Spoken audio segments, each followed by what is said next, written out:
అందరికీ నమస్కారం. నేను మీ శ్రీనికాని.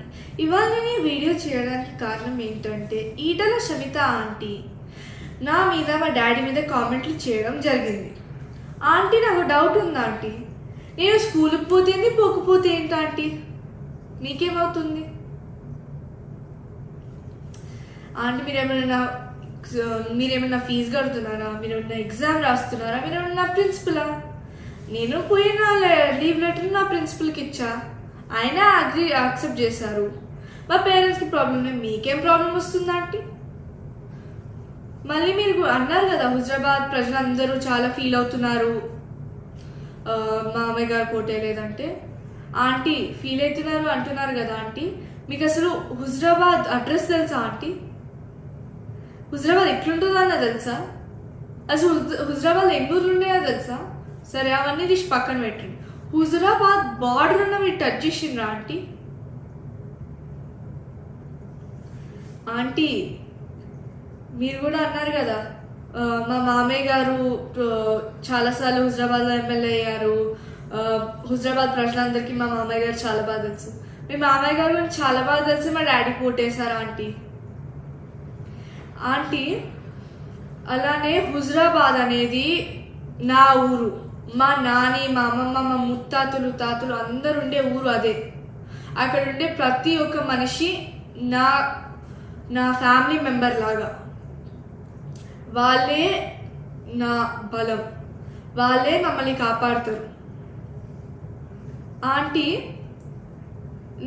మీరు హుజరాబాద్ ఓడిపోతే పోయి గజ్వెల్ చేస్తారు, గజ్వెల్ ఓడిపోతే ఇప్పుడు మల్కాజిగిరిలో చేస్తున్నారు. ఏంటంటే జంపింగ్ జాక్ ప్రాసెస్ మేమైతే ఎప్పుడు చేయలేదు. మీ జంపింగ్ జాక్ ప్రాసెస్ నాకు అర్థం కావట్లేదు. మీరు అంత పవర్ లేకుండా ఉండలేకపోతున్నారా? అసలు ఎందుకంటే మీకు ఈ పవర్ 5 years ఉండలేకపోతుండగలుగుతున్నారంటే, మీరు ఇల్లీగల్గా తీసుకున్న ల్యాండ్స్ని కాపాడుకోవడానిక, మీరు ప్రజలకి వెళ్ళి దొంగతనం చేసిన ల్యాండ్స్ కాపాడుకోవడానిక, లేదంటే మీరు దేవుని దగ్గరికి వెళ్ళి దొంగతనం చేసిన ల్యాండ్స్ కాపాడుకోవడానిక?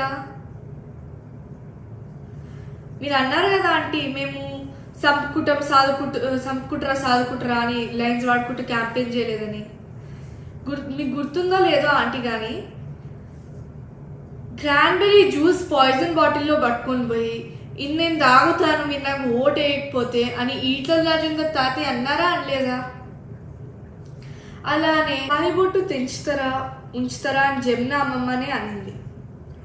అలానే లాస్ట్ మోస్ట్ ఫ్యాసినేటింగ్ పాయింట్ ఇదైతే, ఈటల రాజేందర్ తాతయ్య గారే సంపుకుంటారా సాదుకుంటారా అనే ట్రెండ్ స్టార్ట్ చేసింది.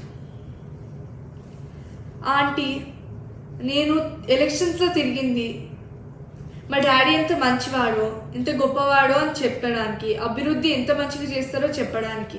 హుజరాబాద్ ప్రజలందరూ నన్ను నమ్మి మా డాడీ ఓటేసింది. నేను నమ్మకాన్ని పోగొట్టుకోవాలి అనుకోవట్లేదు. ఏదో ఒక రోజు మళ్ళీ కేసీఆర్ తాతయ్యనే సీఎం అవుతారు, నేను మళ్ళీ హుజరాబాద్కి 1000 కోట్లు తెస్తాను. ఆంటీ నేను మీలాగా పక్క వాళ్ళ మీద కామెంట్స్ వేయను, ఇంకా ఎవ్రీ ఈవినింగ్ క్యాఫేస్లలో పోయి తిరగను. ధన్యవాదాలు.